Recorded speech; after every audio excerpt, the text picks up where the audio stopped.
4 కావచ్చు, గ్రూప్ 3 కావచ్చు, గ్రూప్ 2 కావచ్చు, గ్రూప్ 1 కావచ్చు, ఆర్ అదర్ డిఎస్సి కావచ్చు, పారామెడికల్ కావచ్చు, గురుకుల్ కావచ్చు, లేకపోతే పోలీస్ దాంట్లో ఎప్పుడు ఉద్యోగ నోటిఫికేషన్లు వస్తాయో ఎప్పుడు నియామకాలు జరుగుతాయో తెలియదు. ఎవ్రీ ఇయర్ మార్చి 31 లోపల అన్ని శాఖలలో ఉండే ఖాళీలను తెప్పించి జూన్ 2 లోపల నోటిఫికేషన్లు ఇచ్చి డిసెంబర్ 9 లోపల సంవత్సరంలో ఉండే ఖాళీలను అన్ని భర్తీ చేయడానికి జాబ్ క్యాలెండర్ని తీసుకొస్తున్నాం, దాని చట్టబద్ధత చేస్తున్నాం. ఎవ్రీ ఇయర్ ఎందుకు మీకు యూపీఎస్సీ రిజల్ట్స్ వస్తాయి, ఐఏఎస్, ఐపీఎస్, ఐఎఫ్ఎస్, ఐఆర్ఎస్ ఏవైతే సివిల్ సర్వెంట్స్ ఉద్యోగాలు ఉన్నాయో అన్ని ఖాళీలు ప్రతి సంవత్సరం క్రమ పద్ధతిలో తెప్పించి క్రోడీకరించి క్యాలెండర్ డేట్స్ ప్రకారం ఆటోమేటిక్గా పరీక్షలు నిర్వహించేటట్టు ఉద్యోగాలు ఇచ్చి ఒక సిస్టమ్ డెవలప్ అయింది యూపీఎస్సీ. నేనే స్వయంగా యూపీఎస్సీ చైర్మన్ దగ్గర పోయి 4 గంటలు కూర్చొని మా అధికారులను తీసుకెళ్ళి కూర్చొని మీరు ఎక్కడ కూడా చిన్న ఆరోపణ లేకుండా ప్రతి సంవత్సరం ఏ విధంగా మీరు పరీక్షలు నిర్వహిస్తున్నారు, ఇన్ని లక్షలాది మందితో పరీక్షలు చేసినా కూడా మీకు ఎందుకు ఎలాంటి ఆరోపణలు లేకుండా ప్రతి సంవత్సరం మీరు పరీక్షలు నిర్వహించగలుగుతున్నారంటే వాళ్ళు క్లియర్గా అటానమస్గా వాళ్ళు పనిచేస్తున్నారు, పొలిటికల్ ఇన్ఫ్లుయెన్స్ లేకుండా.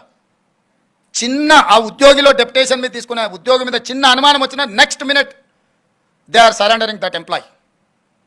కానీ పబ్లిక్ సర్వీస్ కమిషన్లో లక్షలాది ఉద్యోగాలు ఇచ్చే పబ్లిక్ సర్వీస్ కమిషన్లో మొత్తం అవుట్సోర్సింగ్ వాళ్ళని తీసుకొచ్చి పెట్టారు. వాడికే ఉద్యోగం లేక అవుట్సోర్సింగ్ వస్తే వాడి గ్రూప్ 1 ఉద్యోగాలను నియమించే బాధ్యత వాడి కంప్యూటర్స్ మొత్తం అంతా వాడికి అప్పచెప్తే వాళ్ళు ఏం చేస్తారు, ఎట్లా చేస్తారు? నియమించిన పబ్లిక్ సర్వీస్ కమిషన్ మెంబర్లను మీరు చూడండి, ఒక ఆయన ఆర్ఎంపీ డాక్టరే. ఆర్ఎంపీ డాక్టర్ అంటే గ్రూప్ 1 ఉద్యోగిని ఇంటర్వ్యూ చేసి డిసైడ్ చేస్తాడంట. అంటే ఆశ్చర్యకరమైన పరిణామాలు తెలంగాణ రాష్ట్రం వచ్చిన తర్వాత గతంలో జరిగినాయి. అందుకే స్పష్టంగా గ్రూప్ 1 ఉద్యోగిని ఒకవేళ నియమించాలంటే, సిలబస్ ఫైనల్ చేయాలంటే, లేదంటే ప్రొఫెసర్స్తో మాటని క్వశ్చన్ బ్యాంకింగ్ రెడీ చేయాలంటే ఆ పని చేసేవాడు అంతకంటే కొంచెం పై చదువు ఉన్నాడు, జ్ఞానం ఉన్నాడు, అవగాహన ఉన్నాడు అందులో ఉండాలన్నది నా ఆలోచన. నిరుద్యోగులకు రాజకీయ పార్టీలలో మేము ఉద్యోగం ఇవ్వలేదు, మేము టికెట్ ఇవ్వలేదు అంటే వాళ్ళని తీసుకొచ్చి పబ్లిక్ సర్వీస్ కమిషన్ మెంబర్ని చేస్తే వాళ్ళ ఆలోచన ఏముంటుంది, వాళ్ళ విజ్డమ్ ఏముంటుంది? నాకేం పని లేదో నాకు ఒక ఆయన ఉద్యోగం కనిపిస్తే నేను కూడా నాకు తెలిసిన ఏం పని లేని ఇంకో ఉద్యోగం ఇద్దామనుకుంటా.